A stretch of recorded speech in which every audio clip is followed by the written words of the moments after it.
میں نے عرض کیا کہ قرآن مجید میں سورہ احزاب کی آیت 40 ہے جس میں اللہ تعالیٰ نے اس کا اعلان فرمایا ہے۔ سورہ احزاب کی اس آیت کا مطالعہ کرنے سے پہلے میں اس کا پس منظر آپ پر واضح کرنا چاہتا ہوں۔ اس پس منظر کی وضاحت اس لیے ضروری ہے کہ ہمارے ہاں عام طور پر لوگ یہ سمجھتے ہیں کہ یہ مسئلہ دور جدید مرزا غلام احمد صاحب قادیانی نے پیدا کیا، ورنہ امت مسلمہ میں یہ کوئی مسئلہ نہیں تھا، اور انہوں نے اپنی نبوت کا جیسا کچھ بھی اس کی تعبیرات کی جاتی ہیں اعلان کر دیا، اور اس سے ایک نئی تفریق امت میں پیدا ہوئی۔ میں چونکہ اس کے بالکل برخلاف یہ سمجھتا ہوں کہ یہ مسئلہ بہت پرانا ہے، اور اس مسئلے کی اساسات اصلاً تصوف میں ہے۔ ابھی آپ نے یہ دیکھا کہ جب ہم نے نبوت کی تو یہ بیان قوت یہ ہے کہ بنی آدم میں سے کوئی شخص آسمان سے وحی پا کر لوگوں کو حق بتائے اور اس کے ماننے والوں کو قیامت میں اچھے انجام کی خوشخبری دے اور نہ ماننے والوں کو برے انجام سے خبردار کرے۔ اس میں آخر میں تو نبی کا کام بیان کیا گیا ہے، لیکن اصل چیز جو اس کو اس منصب پر فائز کر دیتی ہے وہ یہ ہے کہ وہ آسمان سے وحی پاتا ہے اور لوگوں کو اس کی بنیاد پر حق بتاتا ہے۔ انہی میں پھر ایک بہت جلیل القدر ہستی شیخ اکبر ان کو کہتے ہیں، یہ حضرات ابن عربی کی، ان کو سب سے بڑا عالم، سب سے بڑا صوفی سمجھا جاتا ہے، اور سر ان کے سامنے جھکتے ہیں۔ وہ اس کو پھر موضوع بنا کر گفتگو، یہ ساری تو بات آپ نے سن لی نا، ابھی تک تو یہ ہے کہ اصل بات حقیقت زیر بحث ہے، یعنی آسمان بھی آ گئی، خدا سے رابطہ بھی ہو گیا، عصمت بھی حاصل ہو گئی، حق کا منبع بھی بن گئے، حق ان کے ساتھ جہاں وہ جاتے ہیں وہاں گھومتا ہے، باطل داخل نہیں ہو سکتا۔ اب وہ انہوں نے موضوع بنایا ہے کہ یہ کیا مسئلہ ہے، پھر نبوت ختم ہو گئی، اس کو موضوع بنایا نا انہوں نے۔ اور یہ دیکھیے یہ جو ابن عربی ہیں، یہ ظاہر ہے کہ کوئی آج کے آدمی نہیں ہے کہ آپ مرزا غلام احمد قادیانی صاحب کو متون کریں۔ فرماتے ہیں، اور یہ ان کی کتاب ہے فتوحات، بڑی کتابوں میں سے فتوحات مکیہ، اور اس میں انہوں نے بیان کی ہے فَإِنَّ النَّبُوَّةَ الَّتِي انْقَطَعَتْ بِوُجُودِ رسول اللہ صلی اللہ علیہ وسلم انما ہے نبوت التشریع لا مقامها۔ چنانچہ جو نبوت نبی صلی اللہ علیہ وسلم پر ختم ہوئی، جو نبوت نبی صلی اللہ علیہ وسلم پر ختم ہوئی وہ محض تشریعی نبوت ہے، یعنی شریعت لانے والے نبی کی نبوت ہے۔ مرزا صاحب اس سے مختلف کیا کہتے ہیں؟ یہی تو کہتے ہیں۔ چنانچہ نبوت نبی صلی اللہ علیہ وسلم پر ختم ہوئی وہ محض تشریعی نبوت ہے، نبوت کا مقام ابھی باقی ہے، نبوت کا مقام ابھی باقی ہے۔ فلا شرع یکون ناسخا لشرعہ صلی اللہ علیہ وسلم، کہتے ہیں کہ نبوت کے ختم ہونے کا مطلب یہ ہے کہ اب کوئی نئی شریعت آ کر نبی صلی اللہ علیہ وسلم کی شریعت کو نہ منسوخ کرے گی، ولا یزید فی حکمہ شرع آخر، اور نہ آپ کے قانون میں کسی نئے قانون کا اضافہ کرے گی۔ یعنی نبوت کے ختم ہونے والی جو آیت ہے قرآن کی، وہ کہتے ہیں یا حدیث میں جو یہ ذکر آیا ہے، تو اس کا مطلب صرف اتنا ہے کہ اب نئی شریعت نہیں آئے گی، مقام نبوت باقی ہے۔ وَهَذَا مَعْنَى قَوْلِهِ صلی اللہ علیہ وسلم ان الرسالۃ والنبوۃ انقطعت فلا رسول بعدی ولا نبی۔ ایک حدیث کو پھر انہوں نے بتایا، کہتے ہیں یہ مطلب ہے اس حدیث کا جس میں حضور نے یہ کہا ہے کہ نبوت اور رسالت دونوں ختم ہو گئی ہیں، میرے بعد اب نہ کوئی رسول آئے گا اور نہ کوئی نبی آئے گا۔ یہ حدیث، یہ مطلب ہے اس کا۔ مزید اس کو واضح کر، اے لا نبی بعدی یکون علی شرع مخالفا لشرعی دانا یکون تحت حکم شریعتی۔ یعنی حضور کی اس بات کا مطلب یہ تھا کہ میرے بعد کوئی ایسا نبی نہیں ہوگا جس کی شریعت میری شریعت کے خلاف ہو، بلکہ وہ جب ہوگا تو میری ہی شریعت کا پیرو ہوگا۔ بیان ہی یہی بات کہتے ہیں مرزا غلام صاحب کا، کوئی یعنی اس معاملے میں ادنا درجے کا بھی اگلا قدم نہیں رکھا انہوں نے، یہی بات کہتے ہیں کہ شریعت میں وہی لے کے آیا ہوں، وہی شریعت ہے جس کی مجھ کو پیروی کا حکم دیا گیا۔ 5 کو 4 نمازیں نہیں کر رہا، یا 5 کو 6 نہیں کر رہا، ساری شریعت وہی ہے۔ اچھا، شیخ احمد سرہندی، جن کو وہ اقبال میں حاضر ہوا میں شیخ مجدد کی لحد پر، یہ وہی شیخ ہے جن کے اوپر نقشبندیہ سلسلہ یہاں اپنے کمال کو پہنچا ہے، اور جن کو الف ثانی کا مجدد کہا جائے، دوسرے 1000 سال کا۔ وہ اپنی کتاب، ان کی مکتوبات بہت مشہور کتاب ہے، اس میں اسی موضوع پر لکھتے ہیں کہ باید دانست کے منصب نبوت ختم بر خاتم الرسل شدیست، علیہ وعلی علیہ الصلاۃ والتسلیمات اما از کمالات آن منصب بطریق طبیعت مطابعان اورا نصیب کامل است. فارسی عبارت ہے. جاننا چاہیے کہ منصب نبوت بے شک خاتم النبیین صلی اللہ علیہ وسلم پر ختم ہو گیا، منصب نبوت. لیکن اس منصب کے کمالات، منصب کے کمالات کیا ہیں؟ وہی آتی ہے نا، الہام ہوتا ہے، خدا سے رابطہ ہوتا ہے. اس منصب کے کمالات آپ کے پیرووں کو آپ کے پیرو ہی کی حیثیت سے اب بھی پورے حاصل ہو سکتے ہیں، کم نہیں، تھوڑے نہیں، کسی نچلے درجے میں پورے حاصل ہو سکتے ہیں. اچھا، میں نے ابھی آپ سے عرض کیا کہ ہم جیسے فقیر لوگ تو یہی بیان کریں گے کہ بھئی یہ ایک دلیل ہے، اس کی بنیاد پر یہ بات سمجھی گئی ہے، صحیح بھی ہو سکتی ہے، غلط بھی ہو سکتی ہے. آپ تنقید کریں گے تو غلطی واضح ہو جائے گی، ہو سکتا ہے خود غور کریں تو غلطی واضح ہو جائے، روز واضح ہوتی ہے. تو یہ ایک اور نوعیت کا عمل ہے، اس میں کوئی فکر یا عمل کی عصمت نہیں ہوتی. یعنی غلطی علم میں بھی ہوتی ہے، ہم سے عمل میں بھی ہوتی ہے، دونوں چیزیں. وہ کیا کہتے ہیں؟ وہ یہ کہتے ہیں کہ ہمارے طریقے پر آدمی اگر چلے تو اس میں ایک ایسا مقام آتا ہے. وہ مقام کیا ہے؟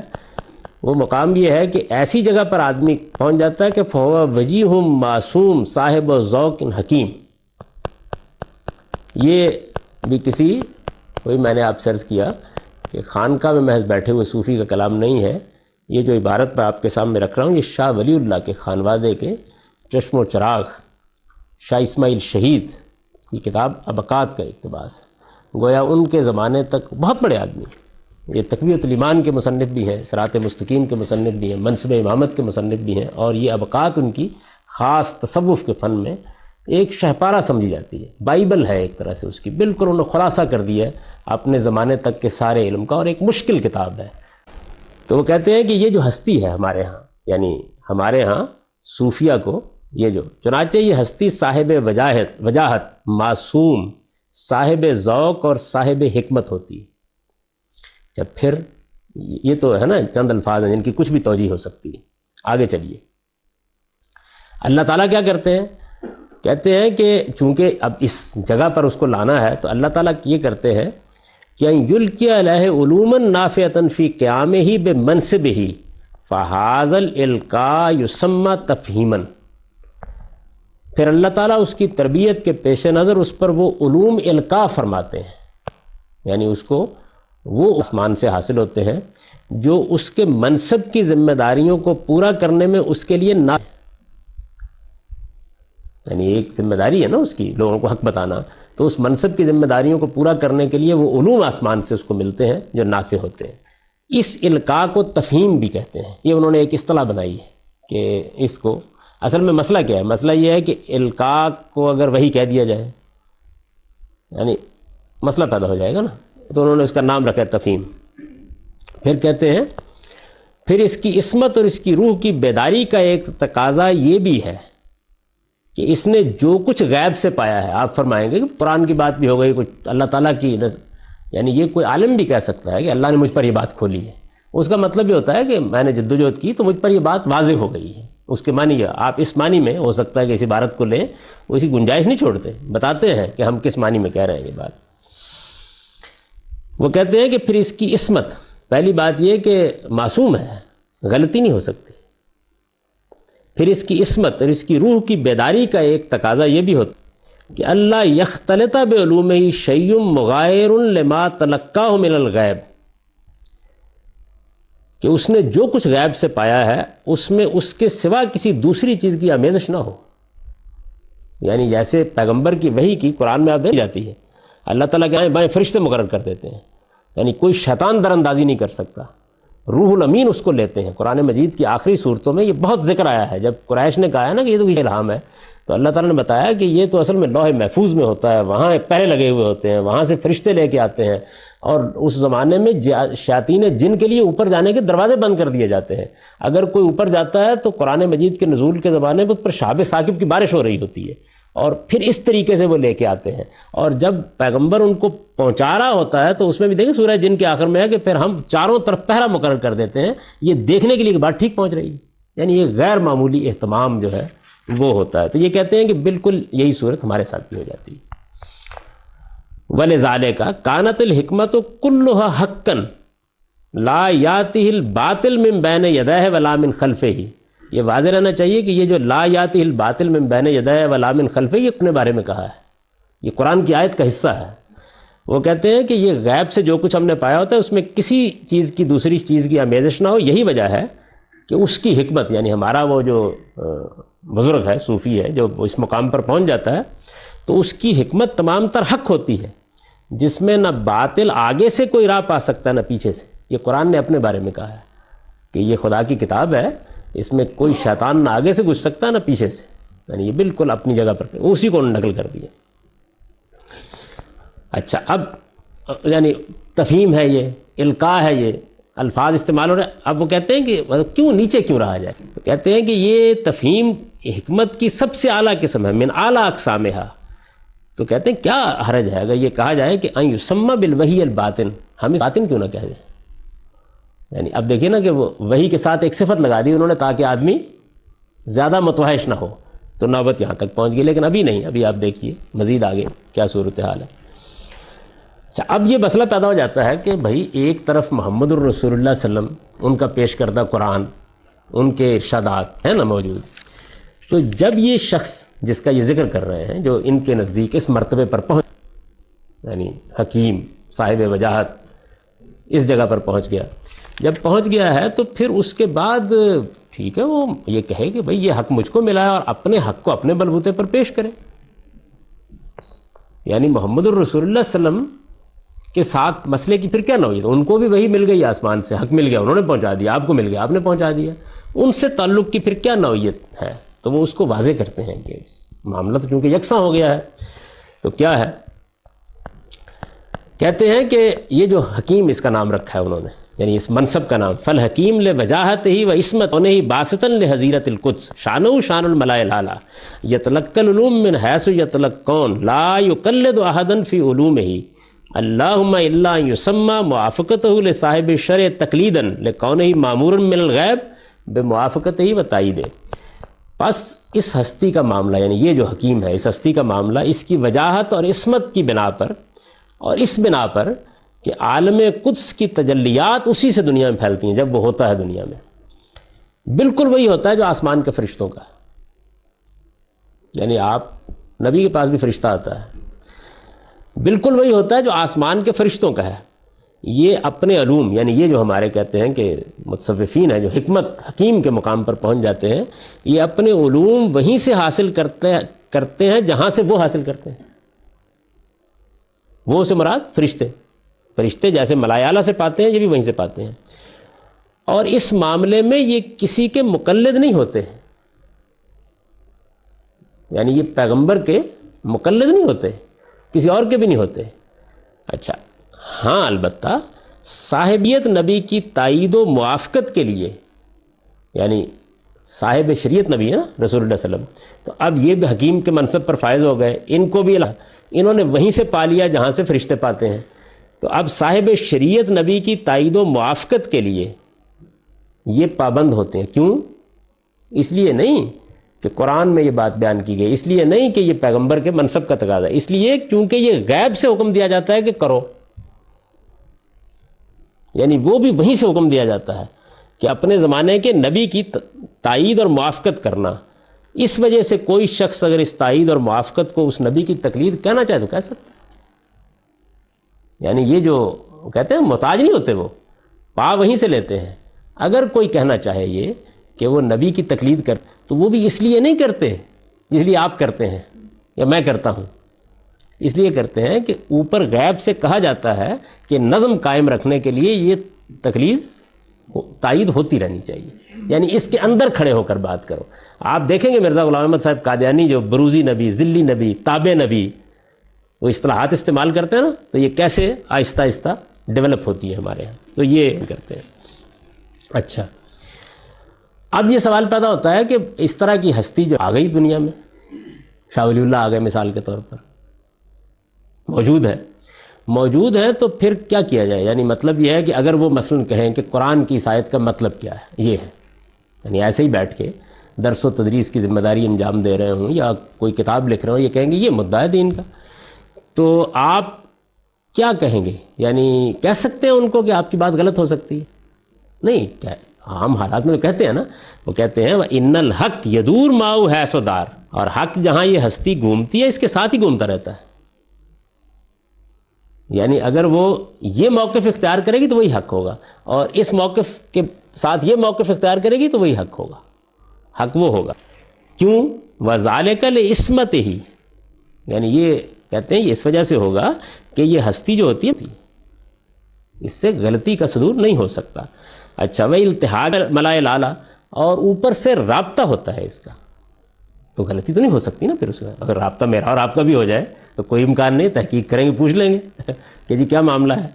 اچھا، کہتے ہیں کہ فَلَيْسَ الْحَقُّ إِلَّا مَا سَطَعَ مِنْ صَدْرِهِ، چنانچہ حق اس کے زمانے میں وہی قرار پاتا ہے جو اس کے سینے سے نمایاں ہوتا ہے. کسر نہیں چھوڑیں گے وہ. فَالْحَقُّ تَابِعٌ لَهُ لَا مَتْبُوعٌ، حق اس کے تابع ہوتا ہے، وہ حق کے تابع نہیں ہوتی.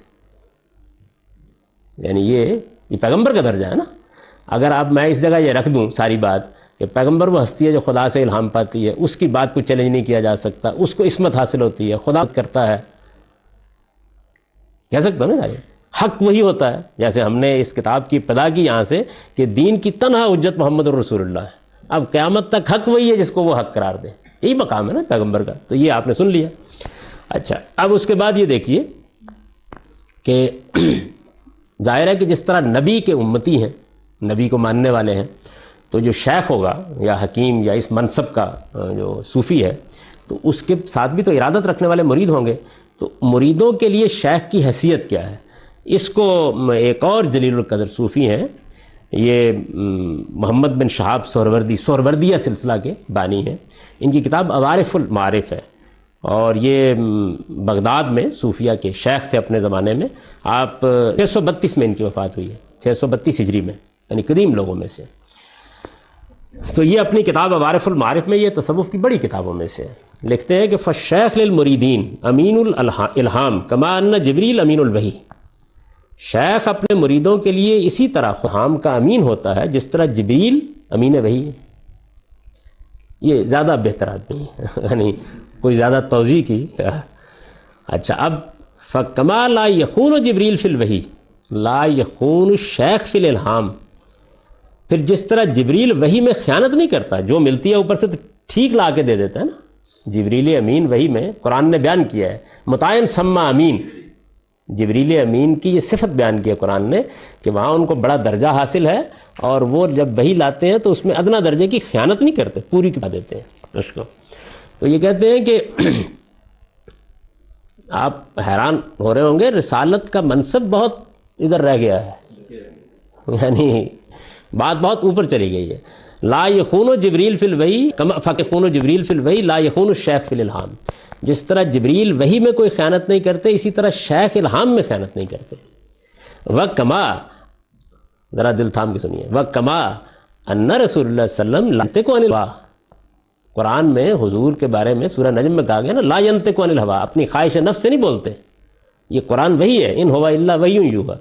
کہتے ہیں جس طرح نبی صلی اللہ علیہ وسلم اپنے نفس کی خواہش سے کوئی چیز پیش نہیں کرتے، فالشیخ مقتدن برسول اللہ صلی اللہ علیہ وسلم ظاہراً و باطناً، اسی طرح شیخ بھی اب یہ دیکھیں محتاط الفاظ، اسی طرح شیخ بھی باطن و ظاہر میں حضوری کی پیروی کرتا ہے، وہ بھی اپنے نفس کی خواہش سے نہیں بولتا. لا یتکلم بہوی النفس. تو بھئی اب کوئی یعنی کس مقام پر پہنچ گئے ہیں آپ حضرات. یہ اب آپ کہتے ہیں جی کہ رسالت میں آپ صلی اللہ علیہ وسلم کو اللہ تعالیٰ نے یہ اطمینان دلانے کے لیے، یہ پیغمبر نے ظاہر ہے کہ اس جگہ کھڑے ہو کے بات کرنی ہے کہ میں آسمان سے وہی پا کر بول رہا ہوں، تو اللہ تعالیٰ نے ان کو کچھ مشاہدات کروائے، قرآن میں اس کا ذکر آتا ہے، اور ملائے اعلیٰ کو کھولا ان کے اوپر، اور اللہ تعالیٰ نے ان کو وہ رویا دکھائی جس کے ذریعے سے گویا پورے ملکوت کو کا مشاہدہ ان کو کرایا ہے نا، یہ آتا ہے. تو اس کے بارے میں اب قوت القلوب بھی تصوف کتابوں میں سے ہے، بامی تصوف کے بڑے شیوخ میں سے ہیں، اور صاحب قوت القلوب جو ہے وہ یعنی ایک ماخذ کی حیثیت رکھتے ہیں اس علم میں. تو انہوں نے باجد بستامی کے بارے میں بیان، ایک اپنے بڑے یعنی اسی منصب کے حامل بڑے آدمی کے بارے میں بیان کیا ہے کہ ان کو اللہ تعالی اعتماد بخشنے کے لیے کیا کرایا. وہ کہتے ہیں کہ ادخلنی فی الفلک الاسفل، اللہ تعالیٰ نے اٹھایا یہاں سے اور مجھے وہ فلک اسفل میں لے گئے. نیچے والے آسمان میں لے گئے، اور پھر انہوں نے مجھے نیچے والے سارے ملکوت کی سیر کرائی۔ اس طرح مجھے ساری زمینیں، ایک تو آپ کی زمین ہے نا، ساری زمینیں اور پاتال تک دکھائی، وما تحت الی الثری۔ یہ تصور نے جو عید تھی نا، پرانے زمانے کا جو علم تھا زمین کا، کائنات کا، جو بتلی موسی عہد تھی یونانیوں نے، تو اس کے اندر نیچے زمین تو ہوا میں نہیں اٹکی تھی نا، نیچے تو پاتال تھی، ایک نیچے بھی ایک تھا، تو کہتے ہیں وہاں تک دکھایا مجھے۔ اچھا، بعد پھر مجھے اوپر کے آسمان میں لے گئے، فَطَوَّفَ بِي فِي السَّمَاوَاتِ، اور مجھے سارے آسمان دکھائے، وَأَرَانِي مَا فِيهَا مِنَ الْجَنَانِ، اور ان میں بہشت کے باغوں سے لے کر الی العرش، عرش تک جو کچھ ہے وہ سب کا مشاہدہ کرایا۔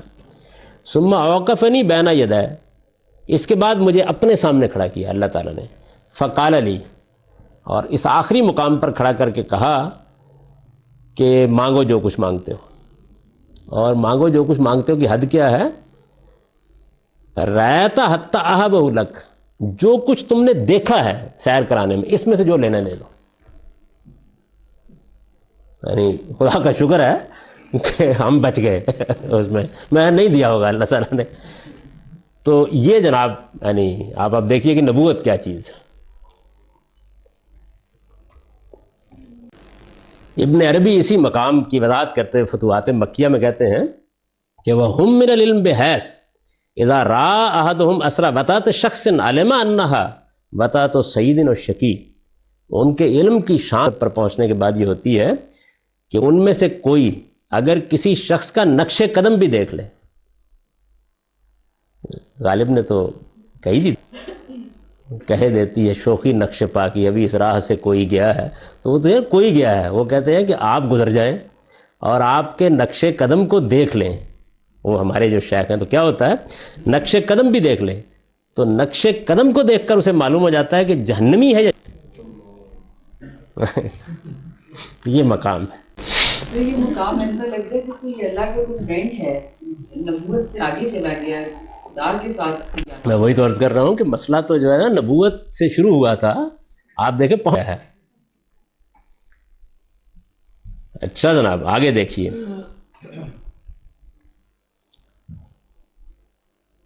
ابن عربی اپنی کتاب مواقع النجوم میں کہتے ہیں من الصوفیت من لا یزال عاکفا اللہ، کہ ہمارے صوفیوں میں سے تو ایسے بھی ہوتے ہیں کہ جن کی نگاہیں ہمہ وقت 24 گھنٹے لوح محفوظ پر ہوتی ہیں۔ آپ پوچھیں بتا دیں گے، یہ لکھا ہوا ہے ہمہ وقت۔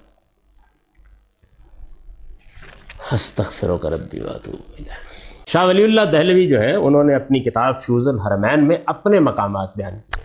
یہ تو ہے نا بزرگوں کے مقامات دوسرے بیان کر رہے ہیں، انہوں نے اپنے مقامات بیان کیے۔ وہ کہتے ہیں کہ رایتنی فی المنام قائم الزمان، میں نے خواب میں یہ دیکھا کہ مجھے قائم الزمان کے منصب کیا گیا ہے، یعنی یہ ایک نئی اصطلاح انہوں نے اختیار کی، قائم الزمان کا منصب مجھے دیا گیا ہے۔ اب سوال پیدا ہوا کہ قائم الزمان کا مطلب کیا ہے؟ وہ کہتے ہیں آنی بذالک ان اللہ اذا اراد شیئا من نظام الخیر جعلنی کالجارحہ لاتمام مرادہ، اس سے میری مراد یہ ہے کہ جب اللہ نے نظام میں کسی چیز کا ارادہ کریں گے تو اپنے مقصد کو پورا کرنے کے لیے اعلیٰ کار مجھے بنائیں گے۔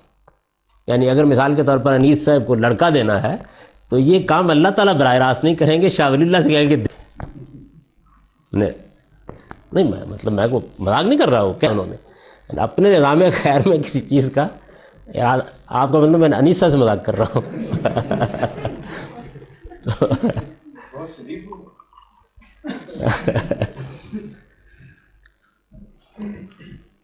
اب یہ جناب وہ مقام ہے، اور اس مقام پر پہنچنے کے بعد وہ مذہبیوں سے کیا کہتے ہیں، یعنی آپ تو نبوت کا رونا رو رہے تھے، ختم ہو گئی ہے، یہ باقی ہے۔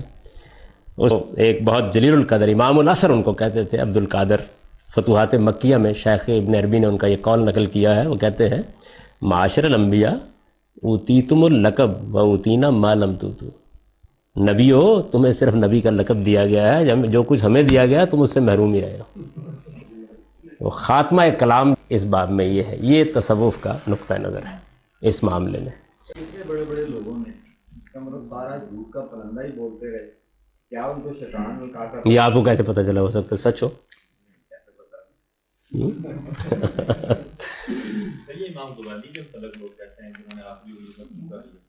جی کہاں ہے وہ رجوع؟ ان سے کہیے گا دکھائیں.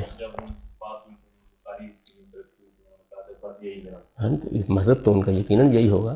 یعنی وہ تو ایسے تو دین کے عالم تھے. شاہ ولی اللہ بھی بخاری رکھ کے کہہ سکتے تھے کہ مذہب میرا یہ. اس سے رجوع کیسے ثابت ہو گیا؟ پھر تو ان کو کہنا چاہیے تھا کہ جو کچھ میں نے من الزلال میں لکھا ہے ایک نئی المنقذ من الزلال لکھ رہا ہوں. یہ کہنا چاہیے تھا نا انہیں. یہ سب تمام باتیں جو آپ نے پڑھی صوفیہ بزرگوں کی، ان کو غلط کہنے کے لیے ہمارے پاس کیا باتیں موجود ہیں؟ قرآن اگر اس کو الگ رکھ دیجیے تو پھر سب ٹھیک. پھر کیا ان باتوں سے وہ کہیں کہ ایسا نہیں ہے. قرآن وہی میں اب وہی بتانے لگا ہوں. یعنی وہی اب میں کرنے لگا ہوں آپ سے. تو یہ جو مقام مرتبہ یہ بیان کیا بالکل یہیں سے مرزا غلام احمد صاحب قادیانی نا وہ بنیادی طور پر صوفی تھے. تصوف سے ان کا اشتغال تھا. اسی طرح کے اورات وظائف چلے یہی چیزیں جو تھیں ان کے ہاں آپ ابتدائی زندگی ان کی پڑھیں تو وہ اصل میں یہی تھے. اسی میں انہی چیزوں کو وہ بیان بھی کرتے ہیں اپنی کتابوں میں لکھتے بھی ہیں. تو آہستہ آہستہ جس طرح یہاں آپ نے دیکھا ہے نا کہ ذرا الفاظ کے استعمال میں احتیاط برتتے ہیں تو آہستہ آہستہ انہوں نے پھر یہ کہا کہ میں مسیح موعود ہوں. پھر انہوں نے کہا کہ میں گویا میرا مطلب اصطلاحی نبوت نہیں ہے، میں نبی نہیں ہوں. پھر میں بروزی نبی ہوں، میں ذلی نبی ہوں. بروزی کا مطلب یہ ہے کہ بس جیسے نبوت کا مجھ پر ایک سایہ پڑ رہا ہے یا نبوت کا ایک پرتو میرے اندر آ گیا ہے. اس طرح کی بہت سی باتیں انہوں نے فرمائیں. اور پھر آہستہ آہستہ انہوں نے یعنی دبے دبے الفاظ میں ایسی باتیں بھی کہیں کہ جن سے یہ معلوم ہوا گویا وہ نہ کیے گئے ہیں اس زمانے کے. لیکن میں آپ سے عرض کروں کہ خود مرزا غلام احمد صاحب قادیانی کی جو تحریریں ہیں جتنی بھی ہیں ان میں بصراحت نبوت کے دعوے کی کوئی تحریر نہیں. یعنی اسی طرح کی باتیں ہیں. یہ اصل میں اسی وجہ سے جیسے ہی وہ دنیا سے رخصت ہوئے تو خود ان کے یہ باتیں ایسی تھیں. یعنی ان کی آپ براہین احمدیہ جو ہے وہ یہ پڑھی ہوئی ہے ہماری لائبریری میں ساری جلدیں اس کی اور سب ان کی جتنے بھی ہیں روحانی خزائن کے نام سے وہ سب چھپی ہوئی ہیں. ان کو آپ پڑھیں جب تو آپ کو یہ معلوم ہوا کہ ایسی باتیں ہیں. یعنی انہوں نے بہت دلائل دیے اس بات کے کہ نبوت جو ہے وہ اس کا مطلب یہ ہے اور الہام جاری رہنا چاہیے اور وہی جاری رہنا چاہیے. یہ خدا کی نعمت ہے، اس سے محروم کیسے ہو گئے؟ بنی اسرائیل میں تو سب لوگوں کو ہوتا تھا، محمد الرسول اللہ کی امت کر دی گئی. اس طرح کے عقلی دلائل انہوں نے دیے. پھر الہام وہی یعنی خدا سے رابطہ اس کو اسی طرح کی تعبیروں میں بیان کیا انہوں نے تمام صوفیانہ تعبیرات میں زندگی بھر کرتے رہے. اور پھر کسی موقع اوپر نبی کا لفظ استعمال کیا تو انہوں نے کہا کہ میرا مطلب یہ ہے، میرا مطلب جیسے یہ بیان کرتے ہیں میری مراد یہ ہے، میرا مطلب یہ ہے. تو یہ وہ بیان ختم نبوت کو بھی انہوں نے کہا کہ میں اس کا قائل ہوں لیکن میرا مطلب یہ ہے. حضور کی ختم نبوت سے مراد یہ ہے. یعنی یہ وہ اپنے زمانے میں بیان کرتے ہیں. اور میں یہ سمجھتا ہوں کہ یہ تحریریں جتنی واضح ہیں اس کے مقابلے میں ان کی اتنی واضح نہیں ہیں. تو یہی وجہ ہے کہ ان کے دنیا سے رخصت ہونے کے بعد یعنی دو گروہ ہو گئے. اور ان کے جو قدیم ترین صحابہ تھے ان کی اصطلاح کے مطابق انہوں نے تو یہ کہا کہ ایسا نہیں تھا، وہ مجدد تھے. یہ جو لاہوری جماعت ہے وہ اسی تعبیر پر وجود میں آئی. اور مرزا بشیر الدین صاحب محمود جو ان کے فرزند تھے انہوں نے اصل میں اس کو زیادہ صریح کیا اور یہ کہا کہ نہیں یہ ایک باقاعدہ یعنی ورنہ معاملہ ٹھیک ہو جاتا، اتنا ہی رہتا جتنا صوفیوں کا. انہوں نے اس کو پھر اس منتہائے کمال تک پہنچا دیا جہاں پہ توضیح نہ رہی. پھر وہ تو اپنی ہی نبوت کی بات کرتے تھے. بعد میں پھر جب بحثہ بحثی ہوئی، مناظرے ہوئے تو پھر یہ ہوگا کہ نہیں نبوت کا دروازہ چوپٹ کھلا ہوا ہے، کل اور بھی آ جائیں. یعنی معاملہ پھر ذرا مزید آگے بڑھ گیا. اپنے ہی ایک کیونکہ ان سے میری بھی بہت دوستی تھی بزرگوں سے تو انہوں نے یہ بیان کیا تو میں نے کہا کہ یہ ٹھیک ہے لیکن یہ ہے کہ آپ تو صوفی آدمی ہیں تو یہ بیچارے جن کا یہ آپ مقدمہ بیان کر رہے ہیں یہ تنہا اگر تو مجرم قرار دینا ہے تو میں اس سے برات ظاہر کرتا ہوں، اور اگر سب کو قرار دینا ہے تو پھر یہ سب کو قرار دے دیں. یعنی ایک ہی وقت میں فیصلہ کیا جائے نا. ان کے بارے میں تو آپ کچھ فرمانے کے لیے تیار نہیں ہے لیکن یہ کہ وہ موجودہ زمانے کا بیچارہ ایک آدمی کچھ کہہ بیٹھا ہے سب کو ایک ہی لاٹھی سے ہانکیے. یعنی اگر نبوت کا منصب یا اس کے کمالات کا دعویٰ کرنا یہ ایک جرم ہے تو پھر یہ جرم وہ ہے کہ در شہر شما نیز کنند. یہ کوئی ایک نہیں ہے جس نے کیا ہے. تصوف کی پوری تعبیر اسی پر کھڑی ہے، سب یہ بیان کرتے ہیں. البتہ یہ ہے کہ احتیاط ذرا زیادہ ہے. اور میرا کہنا مرزا صاحب نے بھی کچھ زیادہ بے احتیاطی نہیں برتی تھی. یعنی ان کے ہاں بھی معاملہ اتنا غیر محتاط نہیں تھا. یہ مرزا بشیر الدین صاحب محمود نے اس کو زیادہ غیر محتاط کیا. غلام احمد قادیانی کی طرف سے یہ بات منسوب درست ہے تو وہ یہ بھی کہتے تھے کہ میری یہ حیثیت اگر کوئی نہیں مانتا تو اس کا ایمان نہ کرے. تو تو بات اصل میں یہ ہے کہ غیر محتاط تعبیریں ہیں نا، یہ بھی کہہ رہے ہیں کہ حق ہمارے ساتھ ہے، ہمارے زمانے میں حق و باطل کا فیصلہ اس بنیاد پر ہوگا، اگر کوئی آدمی اس کو نہیں مانتا اس حق کو تو وہ گویا باطل پر کھڑا ہے، کہتے ہیں نا، یہ بھی تعبیریں محتاط ہیں۔ اقول قولی ھذا۔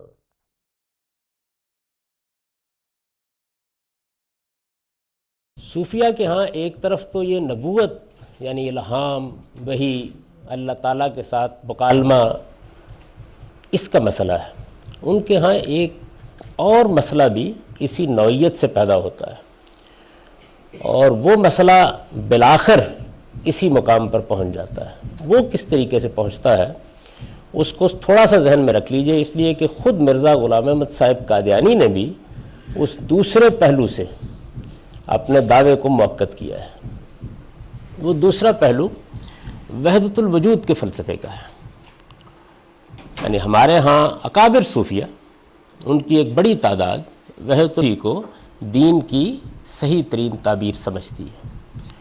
ان کا نقطہ نظر اس معاملے میں یہ ہے کہ وجود حقیقت میں صرف ایک ہی ہے، اور وہ ذات خداوندی کا ہے۔ ذات خداوندی مرتبہ لا تعین میں ہو تو ہم اس کو لاہوت کہتے ہیں، اللہ کے نام سے تعبیر کرتے ہیں، اور جب وہ لا تعین کے مرتبے سے تعینات قبول کرتی ہے تو اس کا آخری مقام وہ ہے جس میں ہم اس وقت کائنات کو دیکھ رہے ہیں۔ یعنی یہ جو سارا سفر ہے، یہ سفر ان کے ہاں تنزلات کہلاتا ہے ان کی اصطلاح میں، اور ان کی بڑی مشہور اصطلاح ہے کہ یہ تنزلات 6 ہیں، تنزلات 6، اور اس کے 7ویں مرتبے پر یہ عالم جو ہمیں اس وقت نظر آتا ہے یہ سامنے آتا ہے۔ یہ میں اس وقت وحدت الوجود کے فلسفے کی پوری تشریح و تعبیر نہیں کر رہا، مختصر طور پر اشارہ کر رہا ہوں کہ اس معاملے میں ان کا نقطہ نظر کیا ہے۔ اس میں بھی بجائے اس کے کہ اپنی طرف سے کوئی بات کہی جائے، خود ایک بڑے شیخ تصوف شیخ احمد سرہندی نے اپنے مکتوبات میں اس کا کم و بیش خلاصہ کر دیا ہے۔ وہ کہتے ہیں کہ مشائخ کے 3 گروہ ہیں، یعنی ظاہر ہے کہ سارے صوفیہ ایک نقطہ نظر کے قائل نہیں ہیں، یہ مکتوبات ہیں ان کے، ان کی بہت مشہور کتاب ہے، اور اس میں اس مرتبے میں وجود حقیقی پر تعین کا اطلاق ہوتا ہے، یعنی اب آ کے اب آپ اس کو تعین سے انگلی اٹھا سکتے ہیں اب اس کی طرف، اس مرتبے میں جب وہ آتی ہے۔ یہ جو مرتبہ ہے علم اجمالی کا، اس میں جب پہلا ہی قدم ذات رکھتی ہے تو اس کو صوفیہ نے ایک اور تعبیر دی ہے، وہ تعبیر ہے حقیقت محمدیہ کی۔ وہ کہتے ہیں کہ یہ مرتبہ اجمالی میں قدم رکھتے ہی تعین ہو گیا نا، یعنی آپ نے جو لا تعین تھی، جو ہر طرح کے بات سے بالا تر تھی، جو اطلاق کے مرتبے تھی، یعنی اس کے اوپر کوئی قید نہیں عائد کی جا سکتی تھی، وہ اس سے نیچے اتری، اور جیسے ہی وہ نیچے اتری تو اب وہ کیا تھا وجودی، وہ کیا تھی ذات، وہ کیا تھا لاہوت، وہ کیا تھا مرتبہ لا تعین میں ذات خداوندی کا وجود۔ جیسے ہی وہ تنزل میں نیچے آئی تو اس کے اوپر اب تعین کا اطلاق ہوا، اس کو وہ کہتے ہیں علم اجمالی کا مرتبہ ہے، یعنی اب وہ معلوم ہو گئی ہے، علم میں آ گئی ہے، لیکن ہے اجمال میں ابھی، تو یہ وہ مرتبہ ہے جس کا نام انہوں نے محمدیہ رکھا ہے۔ اچھا، اب یہ جو حقیقت محمدیہ کا مرتبہ ہے، وہ یہ کہتے ہیں کہ اس حقیقت محمدیہ کے مرتبے میں، مرتبہ علم اجمالی میں جس ذات کا ظہور ہوا، اس نے پھر اگلے مراتب میں آ کر مختلف پیکر اختیار کرنے شروع کیے۔ یعنی وہ جو مرتبہ ہے، ایک تو یہ نا کہ اس مرتبے کے بہت سے پہلو بکھر گئے، اور ایک یہ کہ وہ اس تعین میں بھی کچھ پیکر قبول کرتی رہی۔ ان میں سے ایک پیکر جو ہے وہ ابو القاسم محمد بن عبداللہ بھی ہیں، یعنی محمد بن عبداللہ انسانوں میں سے پھر کوئی عام انسان نہیں رہتے نا، یعنی وہ مرتبہ اجمالی جو ہے اس نے ایک تعین قبول کیا ہے، اور وہ تعین مختلف صورتوں میں نمودار ہوتا رہا۔ اب جب وہ مختلف صورتوں میں نمودار ہوتا رہا تو سوال پیدا ہوتا ہے کہ کیا وہ محمد بن عبداللہ کے بعد بھی نمودار ہوگا؟ تو وہ کہتے ہیں کہ ہاں بالکل، کیوں نہیں ہوگا۔ یعنی اب میرا خیال آپ سمجھ گئے ہوں گے کہ اصل میں ختم نبوت کی بحث سے یہ چیز کیسے متعلق ہوتی ہے، یعنی ایک دوسری اپروچ. اب اس میں دیکھیے کہ وہ کیا کہتے ہیں. وہ یہ کہتے ہیں کہ ایک ہے انسان اور ایک ہے انسان کامل. یہ اصل میں انسان کامل جو ہے، یعنی ہم سب میں انسان پھیلا ہوا ہے، لیکن انسان کامل جو ہے یہ اصل میں وہی مرتبہ اجمالی ہے ذات کا، اور وہ مختلف ادوار میں ظہور پذیر ہوتا ہے. اچھا، اس نام سے ایک پوری کتاب ہے عبد الکریم الجیلی کی، اس کا نام ہی الانسان الکامل ہے. یہ اس کا اقتباس ہے، میں نے اپنی کتاب میں اس کو دے دیا ہے.